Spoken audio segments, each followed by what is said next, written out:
በቅርብ ቀናት ውስጥ እዚህ ነው የሕክምና ማዕከላችን ውስጥ የተከሰተው ወይም ደግሞ የገጠመኝ ነው ማውራችሁ። እሱ ምንድነው? በእርግጥ አንድ ሰው ላይ ከ4000 በላይ ወይም ደግሞ እስከ 15000 ከዛም በላይ የጅኖች ስብስብ በግለሰቡ ላይ ወይም ደግሞ በግለሰብ ላይ ወይም ደግሞ በሰዎች ላይ እንደሚከሰት ነው መረዳት የቻለው። ስለዚህ አሁን እነዚህን በሁለት ክፍሎች እናያቸዋለን ማለት ነው። አንደኛው የሩቅ ጊዜ መለከፎች ናቸው። አንዱ ደግሞ የቅርብ ጊዜ መለከፍ ብለን በሁለት ክፍል እናያለን እና ብዙ ጊዜ የሚከሰቱ የአይንም የጅንም የሲህርም በሽታዎች ወይ ደግሞ የመተት የአቀማመጣቸው ቀደም ሲል እንደገቡት ነው ማለት ነው። በጣም በልጅነት የገቡት እንደገና ከዛ በኋላ በወጣትነት በእድሜ ከዛ ደግሞ እንደዚህ በመካከለኛ እድሜ እንዲሁም እስከ እድሜ መጨረሻ ወይ ደግሞ እርጅና ድረስ በደረጃ እንደዚህ የገቡ ጅኖች ምን መሰል ይዘት እንደሚኖራቸው ለመረዳት ያህል ለማስረዳት ያህል ነው እና አሁን በሁለት ከፍዬ ሳይ ለምሳሌ ከግለሰቡ ላይ ከግለሰቧ ላይ የተከሰቱ ጅኖች ያስወገድኳቸው አንድ የቅርብ ጊዜ አይን እንደመነሻ መጀመሪያ ነው።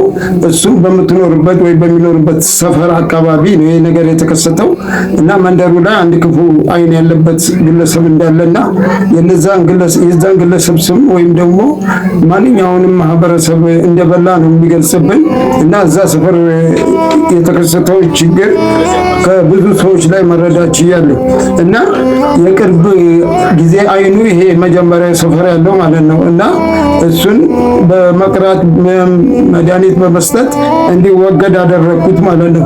ከዛ በመቀጠል ደግሞ እዛው የሰፈር አሁንም ቅርብ ጊዜ ሲህር ማለት ነው ወይም መተት ማለት ነው። እሱንም እንደዚሁ ቁርአን በመቅራት ምን በማለት በደረጃ እንደዚሁ አስወገድ። ብዛት አንድ ነው የአይኑ እንዲሁም ብዛት ደግሞ የሲህሩ ወይም የመተቱ 3 ናቸው ማለት ነው። 3 ጅኖች እና አንድ መሪ ጅን ወይም ደግሞ የግለሰቡ ሳሂር ጅን ስም ማለት ወይም መጠሪያ ማለት ነው። ስለዚህ እነዚህ በየደረጃው አስወገድናቸው ማለት ነው በዚሁ በማዕከላችን።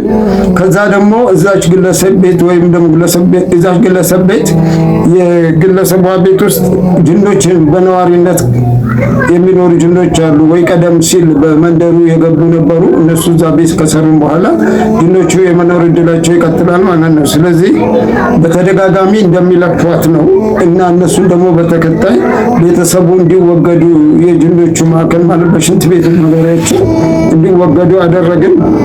ከዛ እንዲሁም ደግሞ አሁንም ስንቀራባት ወይም ሲቀራበት ከሌላ ሰፈር የመጡ ጅኖችንም እንደዚሁ አገኘን። እነሱንም እንደዚሁ እንዲወገዱ አደረግን ማለት ነው። አሁን ይሄ የቅርብ ክስተት ነው ማለት ነው። የጅን አይነት ሲህርና የመተት ወይም የአይን አይነት ማለት ነው። የሩቅ የልጅነት አይንና እንዲሁም ከዛው እድሜ ትንሽ ከፍ ብሎ የሩቅ ጊዜ ሲህር ወይም መተት ነው። እሱ አሁን ሲህር ማለት በሁለት መልክ ነው የሚገለጸው። ይቀበራል ማለት አንድ ምድር ውስጥ መቅበር ነው። ሁለት ደግሞ በላዩ ላይ አሁን ቀደም ሲል የገለጽኳቸው በሚጨመሩበት ሰዓት ያ ሲህርና አይን ወይም የጅን በሽታ እየተቀበረ ሂዶ ክፋቱም ወይም ደግሞ ጉዳቱም እንደዛው እንደተቀበረው ያህል ዝቅ እያለ ሌሎችን እየሳበ ከላይ እየተጠራቀመ ሂዶ ኃይሉ እየከፋ መጥቶ ሰውየውን በቃ በህይወት የሞት ያህል ያኖረዋል ማለት ነው። በጤናውም በእድሉም እና የሩቅ ልጅ አይን የሩቅ የልጅነት አይን ነው። ይሄ በአገር ቤት ተለከፈችው ስለነበረ የላይኛው ዋናው የመጀመሪያው አይን እሱ በሰው ድምፅ ጮሆ ሲሄድ፣ ይሄኛው የልጅነቱ ገጠር ውስጥ ስለነበረ የቆየም ነው እና እንደ ጅብ ጮሆ ነው የተወገደው። ሌላው የሩቅ ሲህር ወይም ደግሞ መተት ነው። እሱም እንደዚሁ በጣም ከፋ ያለ ነበረ። በስሩ ሲህር ስር 1000 ጅኖች አሉ። ያው ሐዲስ ነው የሚናገረው ነብያችን ሰለላሁ ዐለይሂ ወሰለም ጅኖች ለሲህር ወይም ደግሞ ሲህርን እንደ መረብ በማድረግ አግዘው ማለት ነው በመሪ ጅናቸው ሳሂር በመሆነው በመሪ ጅናቸው ይህንን ሲህር እንዲጠናከር ወይ ደግሞ ብዙ አደጋዎችን እንዲያመጣ ያደርጋሉ ማለት ነው። ስለዚህ ከዚህ ሰው ላይ በመጀመሪያ ቀን 1000 ጅኖችን አስወገድ ከዋናው ሳሂር ጅን ጋር ማለት ነው። አሁን እንደዚህ ሲል ሰው አለበት፣ የሰው እጅ አለበት። ያው ሰውየው ግለሰቡን ዋናው መሪው የሳሂር ጅኑ ስሙን ይጠቅሳል። ጠቅሶ ያው እንደዚህ ቡድኑን ደግሞ የጅኖችን ማናያቸው እንደዚህ እርኩስ መንፈስ የሆኑ ሸያጢኖችን እና ጅኖችን በየቁጥራቸው ልክ ይገልጹልናል ማለት ነው። ስለዚህ እነዚህን ጅኖች ያው ከሆነ ሀገር ነው የተሰራው፣ ወደ ሌላ ሀገር ነው እዚሁ ኢትዮጵያ ውስጥ ማለት ነው። እና ያንን አሁን እንዲያከሽፉና ጅኖችን ከላዩ ላይ እንዲወገዱ አደረገን ማለት ነው።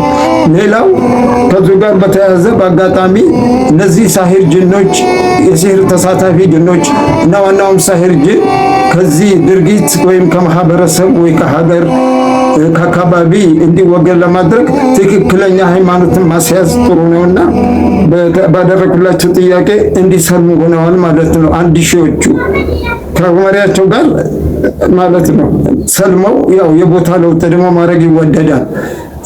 ወደ ነበሩበት ቦታ ወይ ሲሩ ከመጣበት ሳይሆን ወደ ሌላ አካባቢ ወደሚፈልጉት በርከት ወደ ዓለም ሙስሊም አካባቢ እንዲሄዱ ተደርገዋል ማለት ነው።